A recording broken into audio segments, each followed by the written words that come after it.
بسم اللہ الرحمن الرحیم الحمدللہ والصلاة والسلام علی رسول اللہ محمد ابن عبداللہ وعلی آلہ واصحابہ ومن والاه. اما بعد فاعوذ باللہ من الشیطان الرجیم. بسم اللہ الرحمن الرحیم. رب اشرح لی صدری ویسر لی امری واحلل عقدۃ من لسانی یفقہوا قولی.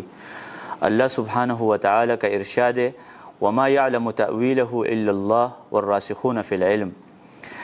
اس آیات کی تفسیر میں علماء کی دو رائے ہے، ایک وقف ہے اور ایک وصل ہے. اگر آپ وقف کریں تو پھر معنی یہ ہوگا کہ قرآن مجید کا تعویل صرف اللہ کو پتہ ہے، لیکن اگر آپ وصل کریں اور وصل والی قرات بھی درست ہے تو اس کا مطلب یہ ہے کہ قرآن مجید کے تعویل اللہ بھی جانتا ہے، حقیقی معنی اللہ بھی جانتا ہے، گہرائی اور جن لوگوں کو اللہ تعالیٰ نے علم میں رسوخ دیا ہے وہ بھی جانتا ہے. تو یہاں پر اس آیات میں اللہ سبحانہ و تعالیٰ نے صرف علم کی تعریف بیان نہیں کی ہے، بلکہ جو رسوخ والے لوگ ہیں اور ربانیین ہے. اللہ تعالیٰ نے ہمیں یہ کہا کہ وَلَكِنْ كُونُوا رَبَّانِيِّينَ. اگر آپ استاذ بنتے ہیں تب بھی آپ ربانی بنیں، اگر آپ شاگرد ہیں تو آپ بھی ربانی بنیں. اور ربانی کون ہے؟ الذین یعلمون صغار العلم قبل کبارہ. عبداللہ ابن عباس کہتے ہیں چھوٹے چھوٹے مسائل پہلے سمجھاتے ہیں، بڑے بڑے مسائل بعد میں سمجھاتے ہیں.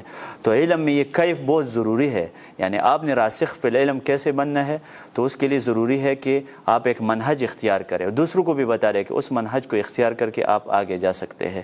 تو صغیر سے کبیر کی طرف آپ جائیں تو آپ ربانی بن سکتے. وَلَكِنْ كُونُوا رَبَّانِيِّينَ بِمَا كُنْتُمْ تُعَلِّمُونَ الْكِتَابَ وَبِمَا كُنْتُمْ تَدْرُسُونَ. تو اس سلسلے میں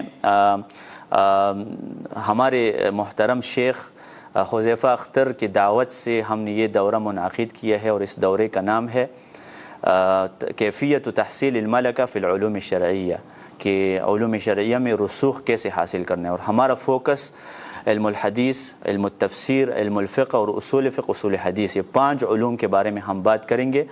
اور تلمیذ انسٹیٹیوٹ جو کراچی میں واقع ہے اور اس انسٹیٹیوٹ کی بہت سارے خدمات ہے شرعی علوم کو جدید وسائل کے ذریعے لوگوں تک پہنچانے میں.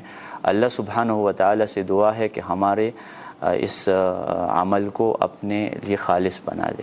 وصلی اللہ تعالی علی خیر خلقہ محمد و صحبہ اجمعین.